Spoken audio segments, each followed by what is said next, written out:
Whew. Been a long time since I had a bourbon barrel-aged stout. Been even longer since I had a beer that was $20 a bottle.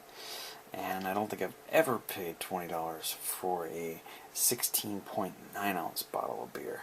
So, lots of firsts, and including the first time I've ever drank a stout out of the stout glass.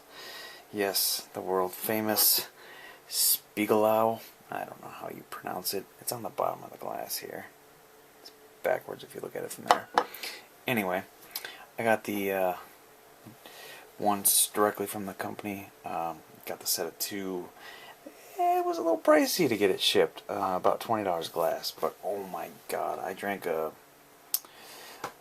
Union Jack IPA out of it this morning. That was 6 months old, and I shit you not, it tasted like it was fresh. I had a bottle of it like 4 days prior to that, same age, out of a snifter, and I thought it was terrible. I mean, it wasn't terrible, but I thought, well, I should probably just pour the second bottle out because I want to get the good shit like this. But nevertheless, I drank it, and the glass helped a lot. The shape of the glass kept on getting the head to reform, especially as it was noticeable when you got down to the end, as you saw it like go up the shaft here and then come out toward the base, going back and forth between those two. Definitely regenerated head after every sip. So, alright, enough on the glass. The $20 beer, which, from what I've seen, is sometimes $25, $26 at a lot of places. So, I locked out here, only paid $20. I've got 2 bottles. Another reason I wanted to go to this one, I really dislike drinking beers that I only have one of, like the Parabola. I'm gonna have to wait on that one for a little while because I only have one. I only have one Darkness left. I've got a lot of stuff I only have one of. But this I have 2 of, and I've got a couple Speedway Stouts, so probably going to tap into one of those soon too. Alright, Cajun cork, let's get it off.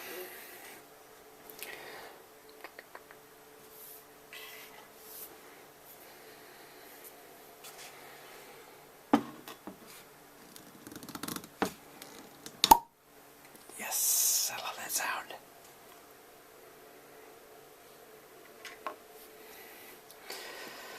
Alright. Oh yeah, I can smell that bourbon right away.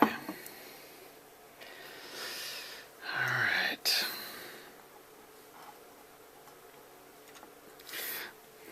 Since this video's about as much about the glass as it is the beer, let's get the beer glass front and center. Cheers.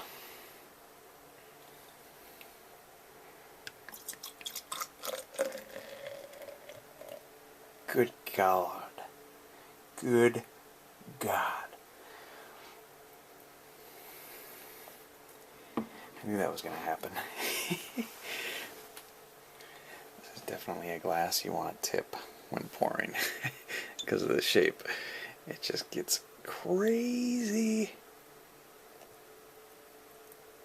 with the head.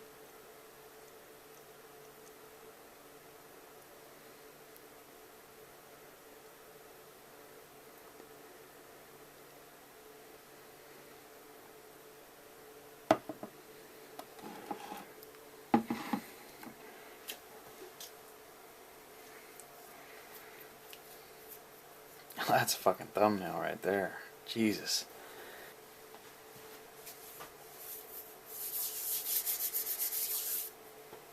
Wow. That's a big, pillowy head. See, I'm not a huge bourbon barrel stout fan. When I smell that, all I smell is bourbon. That's all I smell.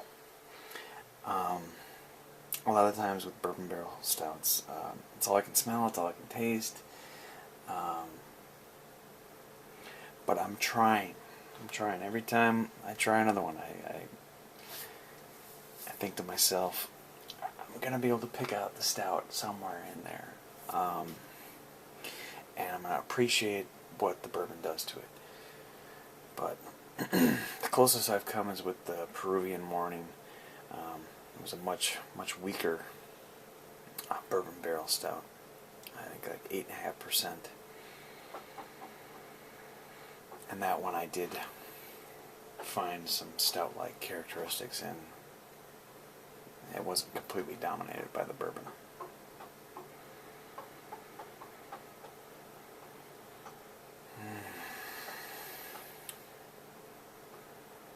I was really hoping to get that whole bottle in the glass and be like, that is a $20 glass filled with a $20 bottle of beer. And I still might. This glass is so heavy. It feels like there's a ton in there, but I know there's not.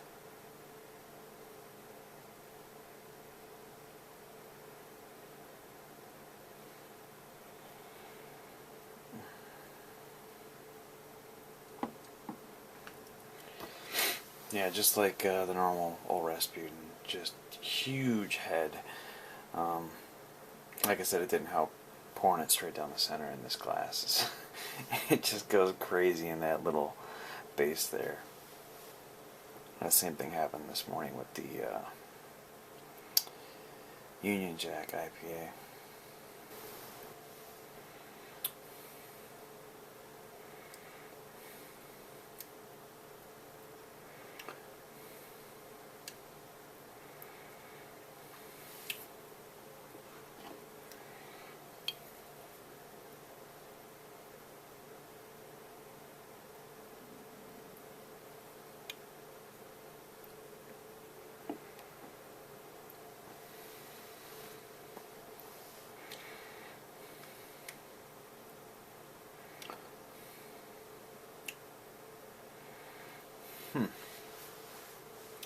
Yeah, definitely thinner mouthfeel than the standard old Rasputin. Even though I think the last time I drank a bottle of that, it was a lot thinner than I recalled. Because old Rasputin, I think, just like with a lot of people, was one of their first imperial stouts, just because it's so commonly distributed. It's everywhere you look. I don't know if I've ever been in a craft beer store and not seen something from North Coast, especially old Rasputin.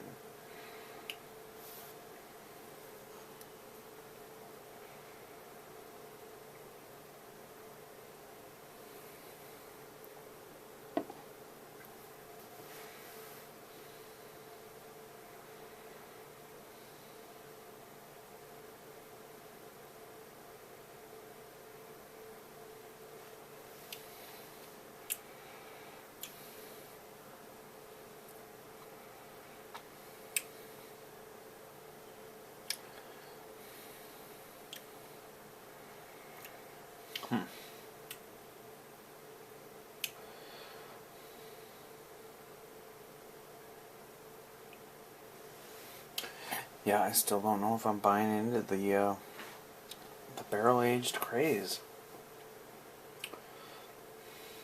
Hopefully Parabola changes my impression of barrel-aged stouts.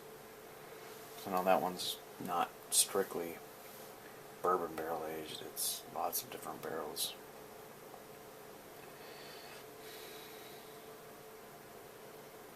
But I don't know, I mean, there's just something about them that it detracts from what I like about stouts. I really like, oh wow, man, look at that.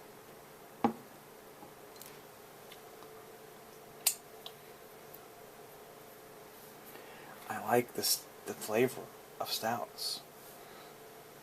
I don't think you need to add anything to a good stout.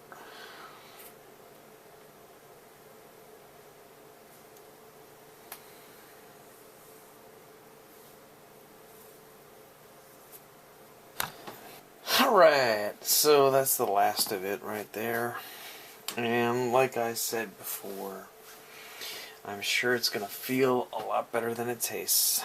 And it does. It feels good. You know, there's cheaper ways to get to what this $20 should get you to. But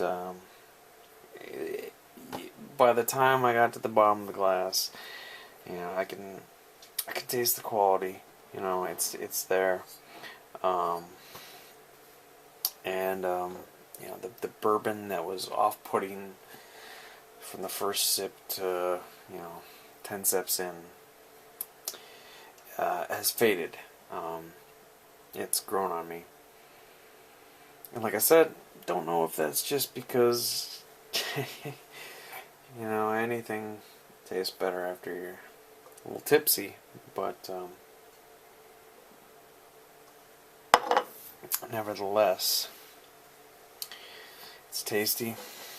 It's tasting good now, and most importantly, it feels good now. So, like I said, A+ on the stout class. The beer, I can't grade because I'm not big into bourbon barrel. So, but as far as other bourbon barrel beers go, I'd say it's about as good as, you know, like I said, the ones I've had are pretty good. And KBS, Bourbon County, Central Waters, Peruvian Morning. I haven't really had a bad bourbon barrel beer yet, so. And this one isn't bad. It just doesn't transcend all other bourbon barrel beers. So, there you have it. If you can find bourbon barrel beers rated above like 90, 95 that are cheaper, go with them. If you've had them before and you're tired of them, and you want to try something new, do it. Pull the trigger. Do it. Don't buy like 7 bottles of it. Or 2 like I did. Because I would have been happy with 1 and done. I have another one now that is going to seem like a waste of $20. For the most part. Just because I'm not into the style. So, that's all I got for you. But I am going to have a couple more beers. Beers which I've had before and beers which I like and I would buy again. So, yeah, look forward to that.